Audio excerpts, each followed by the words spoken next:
I'm so glad that this is a church that gives priority to God's word, worship, prayer, and also connecting with the community. ദൈവവചനത്തിനും ആരാധനയ്ക്കും സമൂഹത്തിലുള്ള വിഷയങ്ങൾക്കും പ്രാധാന്യം കൊടുക്കുന്ന ഒരു സഭയായിട്ട് കാണുന്നതിൽ ഞാൻ സന്തോഷിക്കുന്നു. Just one or two words or sentences about us and our introduction. ഞങ്ങളെക്കുറിച്ച്, ഞങ്ങളുടെ മിനിസ്ട്രിയെക്കുറിച്ച് ചില കാര്യങ്ങൾ ഇൻട്രൊഡക്ഷനായി പറയുവാൻ ആഗ്രഹിക്കുന്നു. Almost 50 years ago, the Lord sent me to North India. ഏകദേശം 50 വർഷങ്ങൾക്ക് മുൻപ് ദൈവം എന്നെ നോർത്ത് ഇന്ത്യയിലേക്ക് അയക്കുവാൻ ഇടയായി. I'm sure you're trying to imagine what my age is now. നിങ്ങളിപ്പോൾ മനസ്സിൽ ചിന്തിക്കുന്നുണ്ടാകും എൻ്റെ പ്രായം എന്തുമായിരിക്കും. I'm still quite young. ഞാൻ ഇപ്പോഴും വളരെ യൗവനമാണ്. Not as young as Caleb. കാലേബിന്റെ അത്രയും യങ് അല്ല. I cannot say that I have that strength of 45 years ago, 50 years ago, but yes, rejoicing the Lord and moving on. കാലേബിനെ പോലെ അന്നത്തെ പോലെ എനിക്ക് ഇന്നും ഉണ്ടെന്ന് പറയാൻ പറ്റത്തില്ലെങ്കിലും ഞാൻ ഇപ്പോഴും ദൈവകൃപയിൽ ആശ്രയിച്ച് മുന്നോട്ട് പോകുന്നു. The Lord led us to an evangelism ministry to begin with. സുവിശേഷ പ്രവർത്തനങ്ങളിൽ കൂടെയാണ് ഞങ്ങളുടെ ശുശ്രൂഷ ആരംഭിച്ചത്. My passion was and is still to preach Christ where Christ is not reached. കർത്താവായ യേശു ക്രിസ്തുവിനെ അറിഞ്ഞിട്ടില്ലാത്ത സ്ഥലങ്ങളിൽ ക്രിസ്തുവിനെ സുവിശേഷിക്കുക എന്നുള്ളതാണ് അന്നും ഇന്നും എൻ്റെ ഹൃദയത്തിലെ ഏറ്റവും വലിയ താല്പര്യം. In the 70s and 80s we preached almost in every state of North India. 1970-കളിൽ 80-കളിൽ നോർത്ത് ഇന്ത്യയുടെ ഒട്ടുമിക്ക പ്രദേശങ്ങളിൽ ഞങ്ങൾ കടന്നുപോയി സുവിശേഷം പ്രസംഗിക്കുവാനിടയായിട്ടുണ്ട്. In UP, Uttarakhand now, and also many other states, there would not be any town or village that the Lord did not take us. UP, Uttarakhand അങ്ങനെ തുടങ്ങി കർത്താവ് ഞങ്ങളെ നോർത്ത് ഇന്ത്യയുടെ ഒട്ടുമിക്ക സ്ഥലങ്ങളിലും കൊണ്ടുപോകുവാനിടയായി. We faced stiff and severe oppositions, persecutions as we went. ഞങ്ങൾ അങ്ങനെ സുവിശേഷ പ്രവർത്തനങ്ങളുമായി പോകുമ്പോൾ വളരെയധികം പീഡകളും പ്രതികൂലങ്ങളും അതിനെതിരായിട്ട് വന്നിട്ടുണ്ട്. Traveling thousands of miles sometimes without seeing one church, not even a Roman Catholic church or any other Christian witness, really pained our hearts. ഒരുപാട് സ്ഥലങ്ങളിൽ ഏകദേശം ആയിരക്കണക്കിന് കിലോമീറ്ററുകൾ സഭകളോ ചർച്ചുകൾ, അത് നോമിനൽ ചർച്ച് പോലും കാണാത്തത് ഞങ്ങൾ അനുഭവിച്ചിട്ടുണ്ട്. അത് വളരെ പ്രയാസമുള്ളവാക്കി. And the Lord was dealing with us also at that time, and the Lord put in our hearts to do more than evangelism, because I was convinced at that time that evangelism is not done for the sake of doing it, but the end product should be disciples, and disciples would result in church growth or church planting. ആ സമയങ്ങളിൽ ദൈവം എന്നെ മനസ്സിലാക്കിയ ഒരു കാര്യം, സുവിശേഷ പ്രവർത്തനത്തിന് വേണ്ടി സുവിശേഷ പ്രവർത്തനം നടത്തി തിരിച്ചു പോരുന്ന അവസ്ഥയല്ല, ആ സുവിശേഷ പ്രവർത്തനത്തിലൂടെ ശിഷ്യന്മാരുള്ളവായി വരണമെന്നും അത് സഭയുടെ വർധനവിന് കാരണമാകണമെന്നും ദൈവം ഞങ്ങൾക്ക് ബോധ്യം തന്നു. It has been a long journey. അതൊരു വലിയ ദീർഘയാത്രയായിരുന്നു. It has been with a variety of experiences, ups and downs. പലവിധമാകുന്ന ജീവിത അനുഭവങ്ങൾ ഞങ്ങൾക്ക് ഉണ്ടായിട്ടുണ്ട്, ഉയർച്ച താഴ്ചകൾ ഉണ്ടായിട്ടുണ്ട്. More than 4,000 young people joined our ministries, took training, became preachers of the gospel, and they are spread all over the world now. ഏകദേശം 4000-ലധികം യൗവനക്കാർ ഞങ്ങളുടെ മിനിസ്ട്രിയുമായി ചേർന്ന് ദൈവവചനം പഠിക്കുകയും ലോകത്തിന്റെ വിവിധ ഭാഗങ്ങളിൽ ശുശ്രൂഷ ചെയ്യുകയും ചെയ്തു. In the past few years the methods changed, but the mission and the message has not changed. കഴിഞ്ഞ ചില വർഷങ്ങളായിട്ട് അതിന്റെ രീതികൾ മാറിയെങ്കിലും ഞങ്ങളുടെ ദർശനത്തിന്, ഞങ്ങളുടെ ശുശ്രൂഷയ്ക്ക് വ്യത്യാസം വന്നിട്ടില്ല. The Lord allowed us to or prompted us to plant churches. ദൈവം ഞങ്ങൾക്ക് സഭകൾ സ്ഥാപിക്കാനുള്ള ഉൾപ്രേരണ പിന്നീട് നൽകുവാനിടയായി. Because as I said, we went through places without any Christian witness. ഞങ്ങൾ പല സ്ഥലങ്ങളിലും സുവിശേഷ പ്രവർത്തനങ്ങൾക്കായി ചെല്ലുമ്പോൾ അവിടെ ചർച്ചുകൾ കാണാത്ത അനുഭവം ഉണ്ടായി. That was about 30 years ago. ഏകദേശം 30 വർഷങ്ങൾക്ക് മുൻപുള്ള കാര്യമാണ്. Today by God's grace we have a little over 100, almost 120 congregations in North India among unreached non-Christian groups. ഞങ്ങൾക്ക് ഏകദേശം 100-ലധികം സഭകൾ ദൈവകൃപയാൽ ഇന്ന് നോർത്ത് ഇന്ത്യയുടെ വിവിധ ഭാഗങ്ങളിൽ സുവിശേഷം എത്തപ്പെടാത്ത ആളുകളുടെ ഇടയിൽ സഭകളുണ്ട്. And almost 99% of the population in the churches would be first time believers, first generation Christians. 99% ആളുകളും ആദ്യമായി ക്രിസ്തുവിനെ അറിഞ്ഞ് രക്ഷാനുഭവത്തിലേക്ക് വന്നവരാണ്. We also have a Bible college in Delhi. ഞങ്ങൾക്ക് ഡൽഹിയിൽ ഒരു ബൈബിൾ കോളേജ് ഉണ്ട്. We give accredited degree programs there. അവിടെ അക്രഡിറ്റഡ് ആയിട്ടുള്ള ഡിഗ്രികൾ ഞങ്ങൾ നൽകുന്നുണ്ട്. We have a prayer ministry which is very, very strong. ഞങ്ങൾക്ക് ഒരു പ്രാർത്ഥനാ ശുശ്രൂഷയുണ്ട്, വളരെ ശക്തമായി മുൻപോട്ട് പോകുന്ന. There are 5 sisters full time involved in prayer as a ministry. 5 സഹോദരിമാർ ഫുൾ ടൈം അതൊരു ശുശ്രൂഷയായി ഏറ്റെടുത്ത് പ്രാർത്ഥിക്കുന്നു. And I know that they and also the church are praying for me also at this time. അവരും ദൈവസഭയും ഈ സമയത്തും എനിക്ക് വേണ്ടി പ്രാർത്ഥിച്ചുകൊണ്ടിരിക്കുന്നു എന്ന് എനിക്ക് നന്നായിട്ട് ബോധ്യമുണ്ട്. The Lord prompted our hearts, gave us an urge to initiate a prayer initiative 3 years ago. We called it the morning watch. Every morning for about 45 minutes, people meet online and we pray for the transformation of our nation, India, and also for the world. Prayer watch എന്ന പേരോടുകൂടി എല്ലാ ദിനങ്ങളിലും പ്രഭാതങ്ങളിൽ 45 minute ഇന്ത്യക്ക് വേണ്ടി, പ്രത്യേകിച്ച് north ഇന്ത്യക്ക് വേണ്ടി പ്രാർത്ഥിക്കുന്ന ഒരു പ്രാർത്ഥനാ ശുശ്രൂഷ ഞങ്ങൾക്കുണ്ട്. 37 months have passed now. ഏകദേശം 37 മാസങ്ങൾ അത് തുടർമാനമായി ചെയ്തുകൊണ്ടിരിക്കുന്നു. And every day people are praying and we are expecting a great divine intervention of the Lord by the 3rd of June this year. ഞങ്ങൾ ഈ മാസം ജൂൺ മാസം 3-ാം തീയതി ഇന്ത്യയിൽ ഒരു വലിയ ദൈവപ്രവൃത്തി വെളിപ്പെടുമെന്ന പ്രതീക്ഷയോടെ പ്രാർത്ഥനയോടെ കാത്തിരിക്കുന്നു. It is not just us, there are hundreds of such prayer teams and ministers involved in praying for the nation seriously. ഞങ്ങൾ മാത്രമല്ല, നൂറുകണക്കിന് ദൈവദാസന്മാരും ദൈവമക്കളും പ്രാർത്ഥിച്ചുകൊണ്ടേ ഇരിക്കുന്നു. Our main church is in the Delhi UP border, and that's where we were all together, and there was a church that I founded, but now we have a team of pastors handling that. ഞങ്ങൾക്ക് ഞങ്ങളുടെ പ്രധാന church എന്ന് പറയുന്നത് Delhi UP border, Ghaziabad Delhi UP ബോർഡറിലാണ്. ആ ചർച്ചിൻ്റെ ഭാഗമാണ് ഇവിടെയുള്ള ജോബിനും പ്രിയ ജോജോയും ഒക്കെ. ഇപ്പോൾ ഞാനാണ് ആ ചർച്ച് സ്ഥാപിക്കുവാൻ ദൈവം എന്നെ ഉപയോഗിച്ചു. എന്നാൽ ഇപ്പോൾ ഒരു ടീം ഓഫ് പാസ്റ്റേഴ്സ് ആണ് ആ ചർച്ചിനെ മുമ്പോട്ട് കൊണ്ടുപോകുന്നത്. Please keep us in your prayers. നിങ്ങളുടെ വിലയേറിയ പ്രാർത്ഥനയിൽ ഞങ്ങളെയും I don't have to say anything more about the situation in India. Today also our people worship the Lord already, but there were at least 10 congregations who could not meet together for corporate worship today because they are stopped from worshiping. ഇന്ത്യയിലെ സാഹചര്യം ഞാൻ നിങ്ങളോട് പറയേണ്ട ആവശ്യമില്ലല്ലോ. ആരാധന നടന്നുകൊണ്ടിരുന്ന, എന്നാൽ ഇപ്പോൾ ഇന്നത്തെ ദിവസം ആരാധിക്കാൻ കഴിയാതെയുള്ള 10 കൂട്ടായ്മകളെങ്കിലും ഏറ്റവും കുറഞ്ഞതുണ്ട്. അവിടെ ആരാധന നടത്തുവാൻ കഴിയാത്ത സാഹചര്യമാണ്. That's in our ministry alone. ഞങ്ങളുടെ ശുശ്രൂഷയുമായി ബന്ധപ്പെട്ടുള്ള 10 സ്ഥലങ്ങളിൽ. Oh, by the way, I have a wife and 2 grown-up children. എനിക്ക് ഭാര്യയും 2 കുഞ്ഞുങ്ങളുമുണ്ട്. They both are married. അവര് രണ്ടുപേരും വിവാഹിതരാണ്. We have 5 grandchildren. 5 grand children എനിക്കുണ്ട്. And the greatest joy of my life, of our life, is that all 6 of us, 2 children, their wives, and we are serving the Lord. We are full-time Christian ministry for the Lord. ഞങ്ങൾ 6 പേരും, ഞാനും വൈഫും എൻ്റെ 2 കുഞ്ഞുങ്ങളും അവരുടെ ഹസ്ബൻഡുമാരും, ഞങ്ങൾ 6 പേരും ദൈവിക ശുശ്രൂഷയിലാണെന്നതിൽ വലിയ സന്തോഷമുണ്ട്. Okay, well, that's about me. As you can pray, and maybe Joby knows a bit more and he will let you know if need be. Now this morning I have a message from the Lord for you. ഇന്ന് പകൽക്കാലം നിങ്ങളുമായി പങ്കുവയ്ക്കുവാൻ കർത്താവിൽ നിന്നൊരു സന്ദേശം എനിക്കുണ്ട്. Sometimes I name my messages after the message is preached, but today I thought I have to give a title. സാധാരണ ഞാൻ സന്ദേശം പ്രസംഗിച്ചതിന് ശേഷമാണ് അതിന് തലക്കെട്ട് കൊടുക്കാറുള്ളത്. എന്നാൽ ഇന്ന് തലക്കെട്ട് ആദ്യമേ പറയുവാൻ ഞാൻ ആഗ്രഹിക്കുന്നു. So I thought, what should be the name? What should be the title? എന്താണ് തലക്കെട്ടായി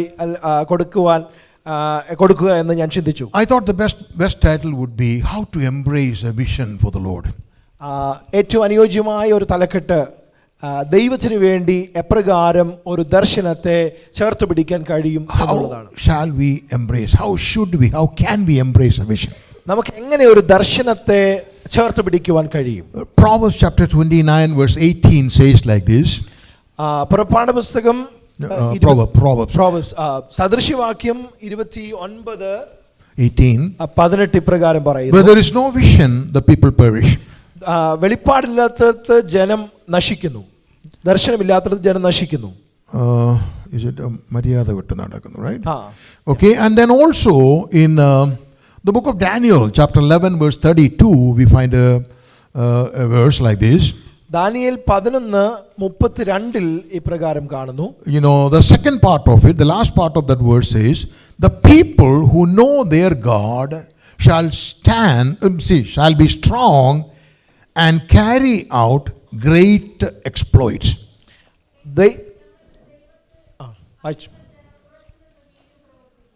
Okay, knowing God, having a vision of God and doing exploits for God. ദൈവത്തെ അറിയുക, ദൈവത്തിങ്കിൽ നിന്ന് ദർശനം പ്രാപിക്കുക, ദൈവത്തിനു വേണ്ടി പ്രയോജനപ്പെടുക. When I speak about vision this morning, I'm not talking about the dreams that people have or what we have when we are not, not active. When you sleep, when you are not active, there are dreams which we see and we call some of them as visions. I'm not talking about that.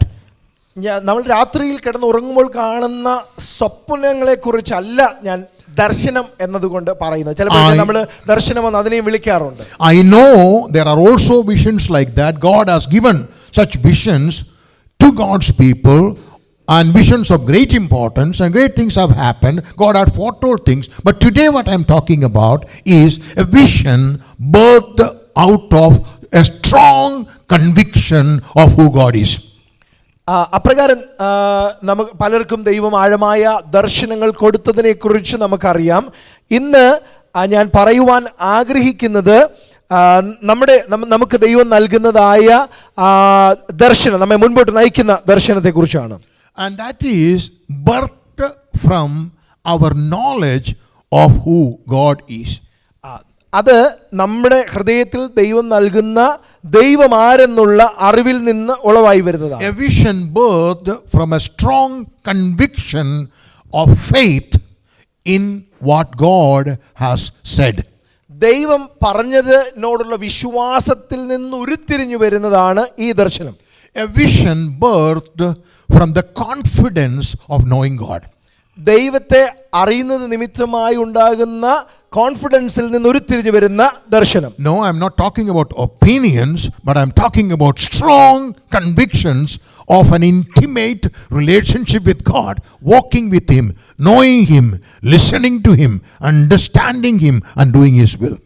നമ്മൾ കേവലം അഭിപ്രായങ്ങളെ കുറിച്ചല്ല ഞാൻ പറയുന്നത്, ദൈവത്തിങ്കിൽ നിന്ന് ലഭിക്കുന്ന കൺവിക്ഷൻസിനെ കുറിച്ചാണ്, ബോധ്യങ്ങളെ കുറിച്ചാണ് ഞാൻ ദർശനം എന്ന നിലയിൽ നിങ്ങളോട് പങ്കുവയ്ക്കുന്നത്. Vision that is birthed from God's word and our experience of His faithfulness in our lives.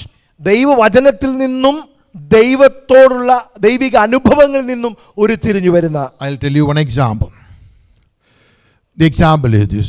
You remember Jesus asked His disciples, 3 disciples whom He took, forgive me, His disciples, what do people say about the Son of Man? യേശു കർത്താവ് ശിഷ്യന്മാരോട് ചോദിച്ചു, മനുഷ്യപുത്രനെ കുറിച്ച് ജനങ്ങൾ എന്തു പറയുന്നു? And the answer was very simple. അതിന്റെ ഉത്തരം വളരെ ലളിതമായിരുന്നു. Because they only had to say what others said about Jesus. അവർക്ക് പറയാനുണ്ടായിരുന്നത് മറ്റുള്ളവർക്ക് എന്താണ് യേശുവിനെ കുറിച്ച് പറയുന്നത് എന്നുള്ളത് മാത്രമാണ്. Some say Isaiah, ചിലർ പറയുന്നത് യെശയ്യാവാണ്, some say Jeremiah, യെരമ്യാവാണ്, some say some of the other prophets. മറ്റു ചില പ്രവാചകന്മാരാണെന്നൊക്കെ പറയുന്നു. But then there was another question. അടുത്ത ചോദ്യം. The question was this, but what do you say about me? അപ്പോൾ കർത്താവ് ചോദിക്കുന്നു, നിങ്ങൾ എന്നെ കുറിച്ച് എന്ത് പറയുന്നു? The first one was very easy because that's what they heard, what they knew, and what others had told about it. They were opinions about Jesus. ആദ്യത്തേത് എളുപ്പമുള്ള ചോദ്യമാണ്, മറ്റുള്ളവർ യേശുവിനെ കുറിച്ച് എന്ത് അഭിപ്രായം പറയുന്നു. But when Jesus asked, but what do you say about me? You say about me. നിങ്ങൾ എന്നെ കുറിച്ച് എന്ത് പറയുന്നു എന്നുള്ള ചോദ്യം വളരെ ബുദ്ധിമുട്ടേറിയ ഒന്നാണ്. It was not talking about an opinion. It was basically a question about what do you understand me? How do you know me? How do you relate to me? Who am I to you? ഞാൻ നിങ്ങൾക്ക് എന്താണ്, ആരാണ്, നിങ്ങളുടെ ജീവിതവുമായി ബന്ധപ്പെടുത്തി ഞാൻ നിങ്ങൾക്ക് ആരാണ് എന്ന് വെളിപ്പെടുത്തുക. And what did Peter say? പത്രോസ് എന്താണ് He പറഞ്ഞത്? jumped out with his answer and said, "We believe that you are the Son of the living God." അപ്പോൾ പത്രോസ് പറയുന്നു, നീ ജീവനുള്ള ദൈവത്തിന്റെ പുത്രനാകുന്ന യേശുവാകുന്നു. Hallelujah. Hallelujah. Where did you get it from, Peter? എവിടുന്നാണ് പത്രോസിന് അത് ലഭിച്ചത്? Was it in the latest news? ന്യൂസിൽ നിന്നാണോ കിട്ടിയത്? Was it from on BBC or any other opinion polls which people had said about?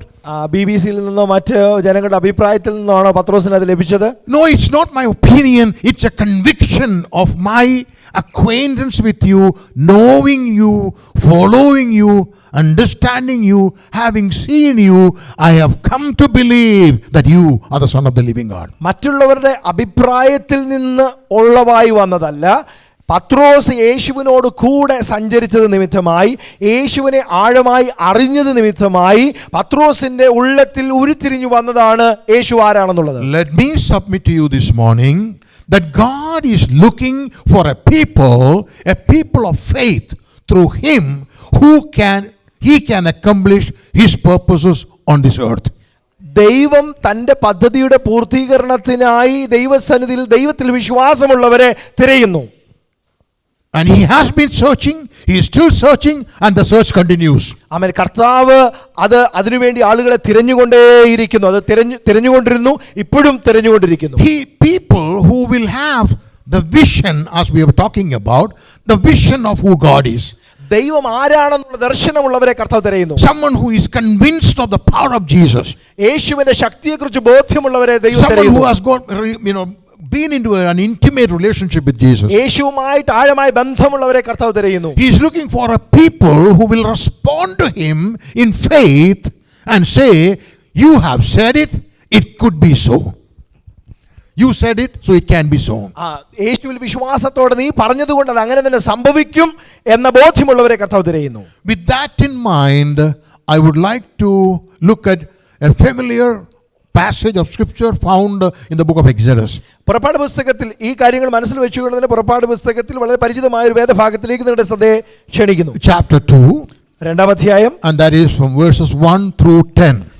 1 മുതൽ 10 വരെയുള്ള വാക്യങ്ങൾ. I mean, since it is coming on the screen, I don't know whether we have to read it or will you just follow that. Okay, I like to read, but I'm trying to save a little bit more time so that I could communicate a little more. 1 through 10 is the story of the birth of Moses. മോശയുടെ ജനനത്തെക്കുറിച്ചാണ് 1 മുതൽ 10 വരെയുള്ള വാക്യങ്ങളിൽ പറയുന്നത്. It's an interesting reading. വളരെ വളരെ interesting ആയിട്ടുള്ള കാര്യമാണ്. It talks about a marriage. ഇതൊരു വിവാഹത്തെക്കുറിച്ചാണ് പറയുന്നത്. It talks about the child being born.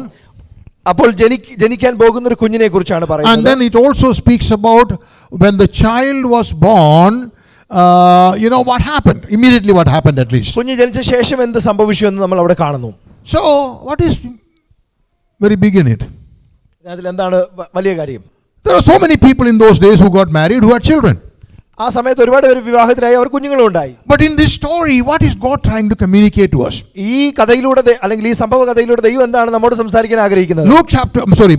Exodus chapter 2, in this verse, remember, it is a couple whose names are not mentioned. ഇവിടെ പേര് പറയാത്ത ദമ്പതികളെ കുറിച്ചാണ് പറയുന്നത്. A man of the house of Levi, Levi കുടുംബത്തിലെ ഒരു പുരുഷൻ, the daughter of Levi, that's it. ഒരു ലേവ്യ കന്യകയെ, at least their name should have been mentioned. Who is marrying whom? അവിടെ ആരെ വിവാഹം കഴിക്കുന്നു എന്നെങ്കിലും പറയാമായിരുന്നു. So keep this portion in your mind and understand the situation of Israelites at that time in the land of Egypt. ഈ ഭാഗം നിങ്ങളുടെ മനസ്സിൽ വെച്ചുകൊണ്ട് തന്നെ ആ സമയത്ത് മിസ്രൈമിൽ ഉണ്ടായിരുന്ന ഇസ്രായേലിനെ കുറിച്ച് ചിന്തിക്കാം. That is explained in the first chapter of Exodus. ഒന്നാം അധ്യായം, പുറപ്പാട് പുസ്തകം 1-ാം അധ്യായത്തിൽ ആ കാര്യങ്ങളെ കുറിച്ച് പരാമർശിക്കുന്നു. Their life in Egypt had started on a very good note. അവരുടെ ജീവിതം ആരംഭിച്ചത് വളരെ നന്നായിട്ടാണ്. With a wonderful emperor or a wonderful king, a wonderful minister, Joseph. Joseph എന്ന വളരെ ശ്രേഷ്ഠനായ ഒരു ഭരണാധികാരിയുമായി ബന്ധപ്പെട്ടാണ് ഇസ്രായേൽ ജനം അവിടെ വന്നത്. Beginning was as the favorites of the nation. അവരുടെ തുടക്കം എന്ന് പറയുന്ന ആ ദേശത്തിലെ ഏറ്റവും പ്രിയപ്പെട്ടവരായിട്ടാണ്. It has been almost 400 years since Jacob moved with his children to Egypt. ഏകദേശം 400 വർഷങ്ങൾ കഴിഞ്ഞു യാക്കോബ് മിസ്രൈമിലേക്ക് വന്നിട്ട്. They had begun on a good note, as I said before. അവരുടെ തുടക്കം വളരെ പ്രിയങ്കരമായിട്ട് ശ്രേഷ്ഠമായിട്ടായിരുന്നു. They were the favored ones and enjoyed a special status. അവർ വളരെ പ്രിയപ്പെട്ടവരായിരുന്നു ആ ദേശത്തിന്, അതുകൊണ്ട് തന്നെ അവർക്ക് പ്രത്യേകമായ പദവികളൊക്കെ ലഭിച്ചിരുന്നു. Isn't it a good thing when you migrate into a new country and you receive some privileges? പുതിയൊരു രാജ്യത്തേക്ക് നിങ്ങൾ കുടിയേറി പാർക്കുമ്പോൾ നിങ്ങൾക്ക് വളരെ ചില ശ്രേഷ്ഠമായ കരുതലുകളൊക്കെ ലഭിക്കുമ്പോൾ നിങ്ങൾക്ക് വലിയ സന്തോഷമാണ്. Sometimes we feel the other way around, even living in the North India. നേരെ തിരിച്ചാണെന്നാൽ നോർത്ത് ഇന്ത്യയിൽ ഞങ്ങൾക്ക് അനുഭവപ്പെടാറുള്ളത്. Once in a while people come and say, well, you guys are from Kerala, better go back. ഈ north ഇന്ത്യയിൽ ഇപ്രകാരം ചില സമയങ്ങളിൽ ആളുകൾ പറയാറുണ്ട്, നിങ്ങൾ കേരളത്തിൽ നിന്ന് വന്നാലേ തിരിച്ച് അങ്ങോട്ട് വെക്കോ. Why are you preaching your gospel here, your religion here? നിങ്ങളുടെ സുവിശേഷം, നിങ്ങളുടെ മതം എന്തിനാണ് ഇവിടെ വന്ന് പ്രസംഗിക്കുന്നത്? There was a time when we experienced much favors there. എന്നാൽ ചില സമയങ്ങൾ ഉണ്ടായിരുന്നു വളരെയധികം സന്തോഷകരമായിട്ടുണ്ടായിരുന്ന. So Egypt actually owed a lot to Joseph. യോസഫിനോട് വളരെയധികം കടംപെട്ടിരിക്കുന്ന ഒരു രാജ്യമാണ് ഈജിപ്റ്റ് എന്ന് He പറയുന്നത്. almost saved the entire nation and the nations of the world from a famine that would have devastated the whole globe.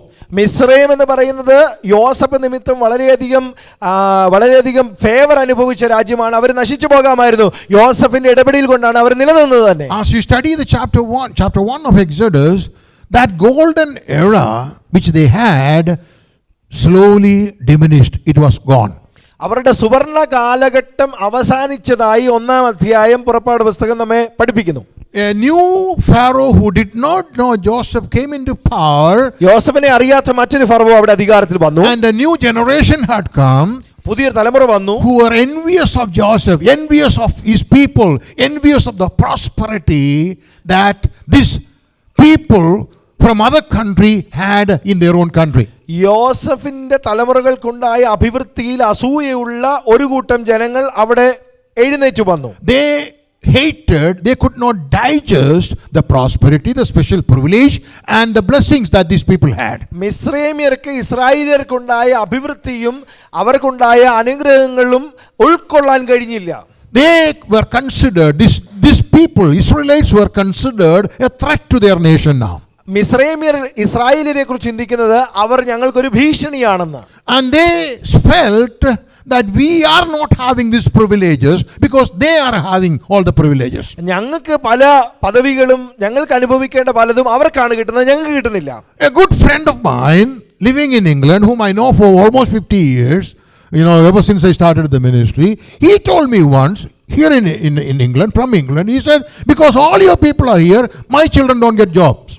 എൻ്റെ അടുത്തൊരു സ്നേഹത്തിന് ഏകദേശം 50 വർഷങ്ങളായിട്ട് എനിക്കറിയാവുന്ന എൻ്റെ ശുശ്രൂഷയുടെ തുടക്കം മുതൽ പരിചിതനായ ഒരു ഇംഗ്ലണ്ടിലുള്ള ഒരു വ്യക്തി ഇപ്രകാരം പറയുന്നു, നിങ്ങളുടെ കുഞ്ഞുങ്ങൾക്കെല്ലാം ഇവിടെ ജോലി കിട്ടുന്നത് കൊണ്ട് എൻ്റെ കുഞ്ഞുങ്ങൾക്ക് ഇവിടെ ജോലി കിട്ടുന്നില്ല. Because you people come and take up every job. നിങ്ങളുടെ ആളുകൾ വന്നിട്ട് അവരെല്ലാ ജോലിയിലും തട്ടിയെടുക്കുക. And your people come and they become very prosperous. We don't know what they do, but they become very prosperous. നിങ്ങളുടെ ആളുകൾ ഇവിടെ വരുന്നു, അവർ ഇഷ്ടം പോലെ സമ്പത്ത് ഉണ്ടാക്കുന്നു, അവരെന്തുവാ ചെയ്യുന്നത് എനിക്ക് അറിയത്തില്ല, പക്ഷെ അവരെല്ലാവരും സമ്പന്നരായിത്തീരുന്നു. It may not be so in Nottingham. നോട്ടിംഗ്ഹാമിൽ അങ്ങനെയാണെന്ന് ഞാൻ ചിന്തിക്കുന്നില്ല. But maybe somewhere else only. വേറെ എവിടെയെങ്കിലും ആയിക്കോട്ടെ. Anyway, now little by little all the privileges they had were taken away. പതുക്കെ അവർക്കുണ്ടായിരുന്ന എല്ലാവിധമാകുന്ന പദവികളും എടുത്തു മാറ്റപ്പെട്ടു. And then they started persecuting them, tormenting them. അത് കഴിഞ്ഞ ശേഷം അവരെ പീഡിപ്പിക്കാൻ തുടങ്ങി. And by chapter 1 of Exodus, they had already become slaves of the people of Egypt. 1-ാം അധ്യായത്തിന്റെ അവസാന ഭാഗത്തേക്ക് വരുമ്പോൾ അവർ അടിമത്വത്തിലേക്ക് പോകുന്നതായിട്ട് നമ്മൾ കാണുന്നു. They were mistreated. അവരെ വളരെ മോശമായിട്ട് ട്രീറ്റ് ചെയ്യാൻ തുടങ്ങി. Harassed and persecuted to such extent that they abhorred their lives in Egypt now. അവരുടെ ജീവിതം വളരെ കഠിനകരമായി തീരത്തക്ക നിലയിൽ അവരെ വളരെയധികം പീഡിപ്പിക്കുവാനിടയായി. Let me mention a word of caution at this time. ഒരു മുന്നറിയിപ്പ് എന്ന വണ്ണം ഞാനൊരു കാര്യം നിങ്ങളോട് പറയട്ടെ. I want to let you know this. No matter how good it gets on this side of the globe, ഈ ലോകത്തിന്റെ ഈ ഭാഗത്ത് നിങ്ങൾക്ക് എത്രമാത്രം നന്മകൾ ലഭിക്കുന്നുവോ, Or let me put it another way. No matter how good it gets on this side of eternity, നിത്യതയുടെ ഈ ഭാഗത്ത് നിങ്ങൾക്ക് എത്രമാത്രം നന്മകൾ ലഭിക്കുന്നുവോ, or to me, to you, no matter how favored we are, whatever we are here, we must understand this world is not our home. നമുക്ക് എന്തൊക്കെ പദവികൾ നന്മകൾ ഈ ഭൂമിയിൽ ലഭിച്ചാലും നമ്മൾ മനസ്സിലാക്കേണ്ട ഒരു കാര്യം, ഇത് നിത്യമായിട്ടുള്ളത് അല്ല. Someday or the other, we will have to go. ഇന്നല്ലെങ്കിൽ നാളെ ഇതെല്ലാം വിട്ട് നമ്മൾ പോയേ മതിയാകും. We are not here forever. നമ്മൾ എന്നേക്കും ഇവിടെ ജീവിക്കാനുള്ളവരല്ല. Never call this home. ഈ ഭൂമിയെ നമ്മുടെ വീടെന്ന് നമുക്ക് വിളിക്കാൻ പറ്റത്തില്ല. We are strangers and pilgrims in this world. നമ്മൾ പരദേശികളാണ് ഈ ഭൂമിയിൽ. Remember what Jesus said? യേശു കർത്താവ് പറഞ്ഞത് ഓർക്കുക. If the world hates you, don't be surprised. ഈ ലോകം നിങ്ങളെ പകയ്ക്കുമ്പോൾ നിങ്ങൾ അത്ഭുതപ്പെട്ടു പോകരുത്. John chapter 15 verse 18 and 19. യോഹന്നാന്റെ സുവിശേഷം 15-ാം അധ്യായം 18-19 വാക്യങ്ങൾ. നിങ്ങളെ പകയ്ക്കുന്നതിന് മുമ്പേ ലോകം എന്നെ പകച്ചിരിക്കുന്നു. If you are of the world, they would have loved you, they would have accepted you, but you are not of this world. You belong to a different world where I belong to, and that's your world. നിങ്ങൾ ഈ ലോകക്കാരായിരുന്നുവെങ്കിൽ അവർ നിങ്ങളെ സ്നേഹിച്ചേനെയും നിങ്ങൾ ഈ ലോകക്കാരല്ലാത്തത് കൊണ്ട് അവർ നിങ്ങളെ പകയ്ക്കുന്നു. നിങ്ങൾ ഈ ലോകത്തിലുള്ളവരല്ല, നിങ്ങൾ എനിക്കുള്ളവരാണ്. But now what has happened? Go back to the people of Israel. Israel ജനത്തിലേക്ക് നമ്മൾ മടങ്ങി പോകുമ്പോൾ Suffering was immense. അവരുടെ കഷ്ടത വളരെ അധികമായി. Situation was pathetic. വളരെ കഠിനകരമായ, ക്ലേശകരമായ, പരിതാപകരമായ അവസ്ഥ. All of a sudden they started realizing who they actually are. പെട്ടെന്ന് അവർക്ക് ഒരു തിരിച്ചറിവുണ്ടായി തങ്ങൾ ആരാണെന്നുള്ളത്. We realized that we are not called to be slaves. We are not called to be here serving Pharaoh, but we are a selected people. ഞങ്ങൾ ഇവിടെ അടിമകളായി ഫറവോനെ സേവിക്കേണ്ടവരല്ല, ഞങ്ങൾ ദൈവത്താൽ തിരഞ്ഞെടുക്കപ്പെട്ടവരാണെന്നൊരു ബോധ്യം അവർക്കുണ്ടായി. We are God's chosen race. നമ്മൾ ദൈവത്താൽ തിരഞ്ഞെടുക്കപ്പെട്ട ജാതിയാണ്. A land flowing with milk and honey is promised for us. ആമേൻ. പാലും തേനും ഒഴുകുന്ന ഒരു ദേശം ഞങ്ങൾക്ക് വാഗ്ദത്തമായി ദൈവം തന്നിട്ടുണ്ട്. That is your destiny. This is not your destiny. അതാണ് ഞങ്ങളുടെ ലക്ഷ്യം, ഇതല്ല ഞങ്ങളുടെ ലക്ഷ്യം. And then they started crying. അവര് പിന്നീട് കരയാൻ തുടങ്ങി. There was cries. Maybe from different homes to begin with, but as a whole nation of Israel, as a whole nation, Israel started crying unto the Lord. Amen. Israel ഒരു ജനത മുഴുവനായി ദൈവത്തോട് കരയാൻ തുടങ്ങി. Every Israeli home started crying out to the Lord, and they had only one point for prayer. എല്ലാ Israel ജനവും ഓരോ ഭവനക്കാരും കരയാൻ തുടങ്ങി. അവർക്ക് ഒരൊറ്റ പ്രാർത്ഥനാ വിഷയമേ ഉള്ളൂ.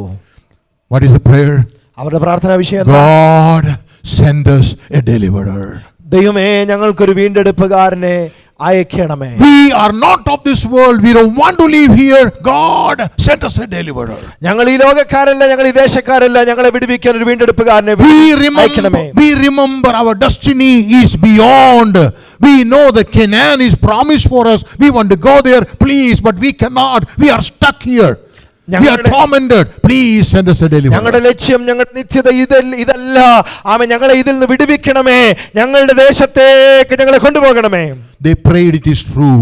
Every family prayed. എല്ലാ കുടുംബങ്ങളും പ്രാർത്ഥനയാണ്. Every Israelite prayed. എല്ലാ ഇസ്രായേല്യരും To പ്രാർത്ഥിക്കുന്നു. the extent that God said to Moses, I have heard their cries, I have seen their troubles.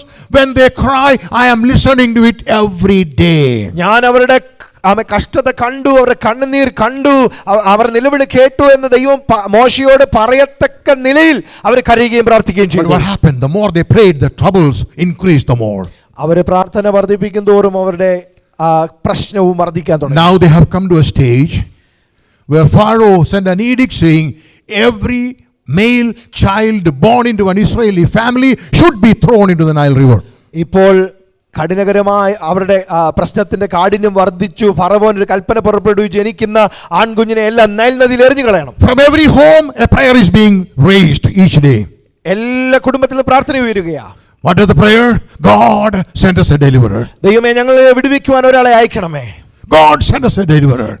ഞങ്ങൾക്കൊരു വീണ്ടെടുപ്പുകാരനെ അയക്കണം. Let's say that in the night every family is meeting together for the family prayer, praying, Lord send us a deliverer. കുടുംബ പ്രാർത്ഥനയ്ക്ക് ഒരുമിച്ചിരിക്കുമ്പോൾ അവരുടെ പ്രാർത്ഥന, ഞങ്ങളെ വിടുവിക്കാൻ ഒരുവനെ അയക്കണേ. From every Israeli home. എല്ലാ കുടുംബത്തിൽ നിന്നും. Next morning, അടുത്ത പ്രഭാതത്തിൽ they might have again prayed, God send us a deliverer. പ്രഭാതത്തിൽ അവർ പ്രാർത്ഥിച്ചാണ്, കർത്താവേ ഞങ്ങളെ വിടുവിക്കാൻ ഒരാളെ But അയക്കണം. what are the Israelites doing? എന്തുവായിരുന്നു ഇസ്രായേൽ ജനം ചെയ്തുകൊണ്ടിരുന്നത്? Prayed all right, but they continued to throw their babies into the river. അവർ പ്രാർത്ഥിച്ചുകൊണ്ടിരിക്കുമ്പോൾ തന്നെ അവരുടെ കുഞ്ഞുങ്ങളെ നൈൽ നദിയിൽ എറിയേണ്ടതായ സാഹചര്യം വന്നു. Every day they were throwing children, sons, male child into the river. എല്ലാ ദിവസവും അവരുടെ ആൺകുഞ്ഞുങ്ങളെ നൈൽ നദിയിലേക്ക് എറിഞ്ഞു കളയുകയാണ്. Let me say another word of caution here. ഒരു മുന്നറിയിപ്പ് ഞാൻ വീണ്ടും നിങ്ങളോട് പറയട്ടെ. A caution. The caution is this: when we live in under any circumstances, മുന്നറിയിപ്പായി ഞാൻ പറയാൻ ആഗ്രഹിക്കുന്നത്, നമ്മൾ ജീവിക്കുന്ന സാഹചര്യം എന്തു തന്നെയാണെങ്കിലും, when we live in that circumstances for long, നമ്മൾ ആ സാഹചര്യത്തിൽ കൂടുതലായി മുമ്പോട്ട് പോകുമ്പോൾ, we develop a kind of take it as it come attitude. നമ്മുടെ ജീവിതത്തിൽ ഇപ്രകാരം ഒരു ചിന്താഗതി ഉരുത്തിരിഞ്ഞു വരും, വരുന്നത് പോലെ നോക്കാം എന്നുള്ളത്. I hope you understand what I'm saying. You know, COVID taught us very much about it. Covid നമ്മളെ അത് നന്നായിട്ട് പഠിപ്പിച്ചു. You know, there were prayers, there was everything going on in Christian homes also, but after a while we knew that we had to live with it. We had to face the reality and we will go under that. COVID-19 വന്നപ്പോൾ ആദ്യം എല്ലാവരും വളരെ ശക്തമായി പ്രാർത്ഥിച്ചു. ചില സമയങ്ങൾ കഴിഞ്ഞപ്പോഴത്തേക്കിന് നമ്മുടെ ഹൃദയത്തിലൊക്കെ ബോധ്യം വന്നു, അതുമായിട്ടൊക്കെ അഡ്ജസ്റ്റ് ചെയ്ത് അങ്ങ് പോകാം. I think now only people remember that when they go to India and come back, right? ഇന്ത്യയിലോട്ട് പോയിട്ട് മാത്രമാണ്. Okay, now we develop a habit like that. നമ്മൾ അപ്രകാരം ഒരു ജീവിത രീതിയിലേക്ക് അങ്ങ് മാറും, or an attitude like that. ഒരു മനോഭാവം നമുക്ക്. But that is exactly what the Israelites developed too. ഇസ്രായേലിയരുടെ ജീവിതത്തിലും അത് തന്നെയാണ് ഉരുത്തിരിഞ്ഞു വന്നത്. They prayed all right, അവർ പ്രാർത്ഥിച്ചു, but they threw their babies still. അവരുടെ കുഞ്ഞുങ്ങളെ നദിയിലേക്ക് എറിഞ്ഞു കളയുകയും ചെയ്യുന്നു.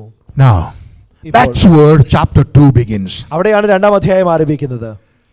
That's where what I spoke about, the vision begins. അവിടെയാണ് ഞാൻ പ്രസംഗിക്കുന്ന ദർശനം ഉടലെടുത്തു വരുന്നത്. The husband and wife prayed together in the night. ആമേൻ. ഭാര്യയും ഭർത്താവും രാത്രിയിൽ പ്രാർത്ഥിച്ചു. And now a baby was born. ഇപ്പോൾ ഒരു കുഞ്ഞ് ജനിച്ചു. They looked at the child. ആ കുഞ്ഞിനെ നോക്കി. You know what the Bible says? They found that he was beautiful. In English, a special child. ആമേൻ. അവർ ആ കുഞ്ഞിനെ നോക്കിയപ്പോൾ അവൻ ദിവ്യ സുന്ദരനാണ് എന്ന് കാണുവാൻ ഇടയായി. I imagine this way: the husband and wife talked together. ഞാൻ ഇപ്രകാരമാണ് ചിന്തിക്കുന്നത്. അവര് ഭാര്യയും ഭർത്താവും സംസാരിച്ചു. Look at this boy.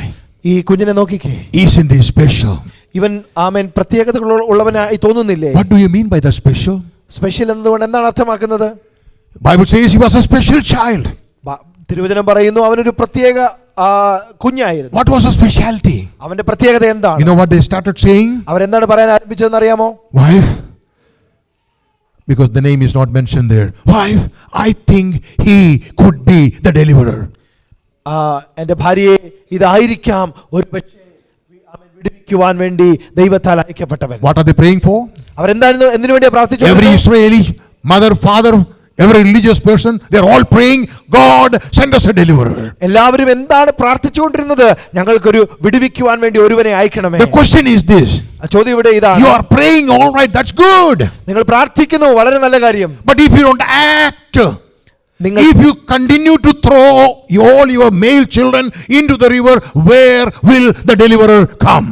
നിങ്ങൾ പ്രാർത്ഥിച്ചുകൊണ്ടിരിക്കുന്നു നല്ലത്, എന്നാൽ പ്രാർത്ഥിക്കുക മാത്രം ചെയ്യുകയും അതോടൊപ്പം നിങ്ങളുടെ കുഞ്ഞുങ്ങളെ നൈൽ നദിയിൽ ആൺകുഞ്ഞുങ്ങളെ നൈൽ നദിയിൽ എറിയുകയും ചെയ്താൽ എവിടെ നിന്ന് വിടുവിക്കുന്നവൻ വരും? I hope you are with me. നിങ്ങൾക്ക് മനസ്സിലാകുന്നു. Let's say for me in India, I am praying every day, Lord, we pray for the salvation of people in the land of India. ഇന്ത്യയുടെ സാഹചര്യം എടുത്തിട്ട് ഞാൻ ഉദാഹരണമായി പറയാം. ഞാൻ പ്രാർത്ഥിക്കുക എല്ലാ ദിവസവും, ദൈവമേ ഇന്ത്യയെ രക്ഷിക്കണമേ, ഇന്ത്യയെ രക്ഷിക്കണമേ. But in the morning I sit up and say, oh, it's very difficult, there are people who are against us, if I go they may beat me, so I'm just staying here. പ്രാർത്ഥിച്ച ശേഷം ഞാൻ രാവിലെ എഴുന്നേറ്റ് കൈയും കെട്ടി ഇരുന്നിട്ട് പറയുകയാണ്, ഓ ഞാൻ സാഹചര്യങ്ങളെല്ലാം വളരെ വ്യത്യാസമാണ്, കഠിനമാണ്, ഞാൻ പോയാൽ ചിലപ്പോൾ അവരെന്നെ തള്ളും, അവരെന്നെ ഉപദ്രവിക്കും എന്ന് പറഞ്ഞ് വീട്ടിലിരുന്ന് കഴിഞ്ഞാൽ, in the night again I pray, oh God, send me a revival, send revival in the land of India, we want to see people getting saved. But in the morning again I say, oh well, let us not go out. രാത്രി ഞാൻ പിന്നെയും ശക്തമായി പ്രാർത്ഥിക്കുകയാണ്, ദൈവമേ ഇന്ത്യയിൽ ഒരു വലിയ ഉണർവായിക്കണമേ. രാവിലെ എഴുന്നേറ്റ് പറയുക, ഓ പോയി കഴിഞ്ഞാൽ ചിലപ്പോൾ ഒരു പക്ഷേ ബുദ്ധിമുട്ടായി തീരും. Again in the night I pray, Lord, send us a deliverer, send us a revival. ഒരു ഉണർവായിക്കണമേ എന്ന് രാത്രി പിന്നെയും ഞാൻ പ്രാർത്ഥിക്കുന്നു, ഇന്ത്യ ഉണർത്തണമേ. അതിനുശേഷം ഞാൻ കൈകെട്ടിയിരിക്കുന്നു. Next morning I send a text message on WhatsApp and say tonight's meeting is cancelled. എന്നിട്ട് ഞാൻ വാട്സാപ്പിൽ മെസ്സേജ് അയക്കുകയാണ്, ഇന്ന് വൈകിട്ടത്തെ മീറ്റിംഗ് ക്യാൻസൽ We ചെയ്തിരിക്കുന്നു. won't have prayer tonight because it may be difficult. ഇന്ന് വൈകിട്ട് പ്രാർത്ഥന ഉണ്ടാകത്തില്ല, കാരണം സാഹചര്യങ്ങളൊന്നും അനുകൂലമല്ല. Next week, again I say, okay, every day prayer is there. Send us a revival, Lord. But next Sunday meeting is cancelled. ഞാൻ പിന്നെയും പറയുകയാണ്, ദൈവമേ ഒരു വലിയ ഉണർവായിക്കണമേ. എന്നിട്ട് ഞാൻ മെസ്സേജ് അയക്കുകയാണ്, അടുത്ത ആഴ്ചത്തെ പ്രാർത്ഥന ക്യാൻസൽ ചെയ്തിരിക്കുന്നു. Well, India is too far. India ഒത്തിരി ദൂരെയാണ്, But England is not. England UK is ഒത്തിരി not. ദൂരെയല്ല, UK ഒത്തിരി We are praying ദൂരെയല്ല. for the salvation of people here in this country. നമ്മൾ ഈ രാജ്യത്തിലെ ജനങ്ങളുടെ വിടുതലിന് വേണ്ടി പ്രാർത്ഥിച്ചുകൊണ്ടിരിക്കുകയാണ്. But in the morning we say, well, it's too hot, too cold. ഇന്ന് രാവിലെ എഴുന്നേറ്റ് പറയണോ, ഇന്ന് ഒത്തിരി തണുപ്പാണ്, There is so much ഒത്തിരി work to ചൂടാണ്, do. There is so much work to do at home. ഒത്തിരി കാര്യങ്ങൾ ചെയ്തു I തീർക്കാനുണ്ട്, have to go shopping. ഷോപ്പിങ്ങിന് പോകാനുണ്ട്. I don't know what will happen if I give a tract to the people. ഞാൻ ഒരു tract കൊടുത്തു കഴിഞ്ഞാൽ ആളുകൾ എന്ത് ചിന്തിക്കും? Again we pray, God send revive India, England. ദൈവമേ ഇംഗ്ലണ്ടിനെ ഉണർത്തണമേ എന്ന് പിന്നെയും പ്രാർത്ഥിക്കുവാണ്. Will that work? അത് പ്രവൃത്തിപഥത്തിലേക്ക് വരുമോ? Now let us learn something from this couple. ഈ ഭാഗത്ത് നിന്ന് ഈ ദമ്പതികളിൽ നിന്ന് ചിലത് നമുക്ക് പഠിക്കാനുണ്ട്. Well, we know so much about Moses. മോസസിനെ കുറിച്ച്, മോശയെ കുറിച്ച് നമുക്ക് ഒരുപാട് കാര്യങ്ങൾ അറിയാം. You know, so many preachings has happened about Moses, മോശയെ കുറിച്ച് ഒരുപാട് പ്രസംഗങ്ങൾ നമ്മൾ but കേട്ടിട്ടുണ്ട്. very little is spoken about his parents. മോശയുടെ മാതാപിതാക്കളെ കുറിച്ച് വളരെ കുറച്ച് മാത്രമേ നമ്മൾ Today the കേട്ടിട്ടുണ്ടാവൂ. heroes of my message would be his parents and not Moses. എൻ്റെ പ്രസംഗത്തിന്റെ ഹീറോസ് എന്ന് പറയുന്നത് മോശയല്ല, മോശയുടെ മാതാപിതാക്കളാണ്. The people who chose, who decided that we will make sure that something will happen.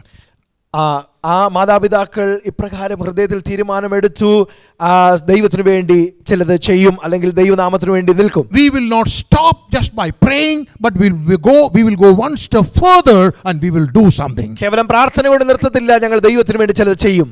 Daniel chapter 11 verse 32, please keep in mind where we said, people, those who believe in me, the people of faith, they will stand back and take action for the Lord. Daniel 11:32 വാക്യത്തിൽ നമ്മൾ പറഞ്ഞ പോലെ യഹോവയെ അറിയുന്നവർ ഉറച്ചു നിന്ന് വീര്യം പ്രവർത്തിക്കും. I only found 2 references that speaks about Moses' parents.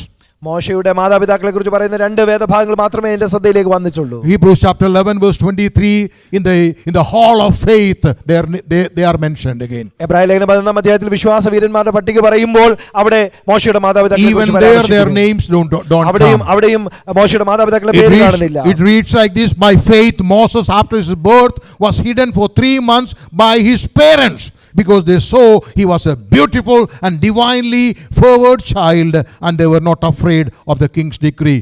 That is what Hebrews chapter 11 speaks about the parents. എബ്രായ ലേഖനം 11 അധ്യായത്തിൽ ഇപ്രകാരം പറയുന്നു, മോശയുടെ ജനനത്തിങ്കിൽ അവന്റെ മാതാപിതാക്കൾ അവനെ ദിവ്യസുന്ദരൻ എന്ന് കണ്ട് 3 മാസം ഒളിപ്പിച്ചു വെച്ചു, ഫറവോന്റെ കൽപ്പനയെ ഭയപ്പെട്ടില്ല. But how many of you know Moses' parents' names? മോശയുടെ മാതാപിതാക്കളുടെ പേര് എത്ര പേർക്ക് അറിയാം? You know where is the verse? എവിടെയാണ് ആ വാക്യം എന്ന് നിങ്ങൾക്ക് അറിയാമോ? When they are introduced, there is no name. അവരെ കുറിച്ച് പറഞ്ഞ് ആരംഭിക്കുന്ന ഭാഗത്ത് അവരുടെ പേരില്ല.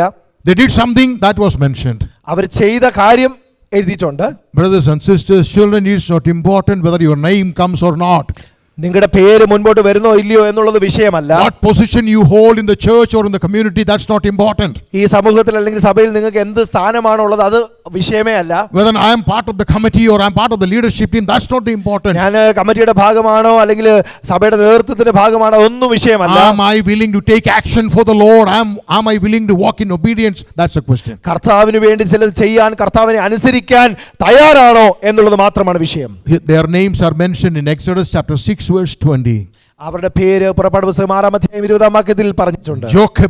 Jochebed and Amram. യോക്കെബേദും അമ്രാമും.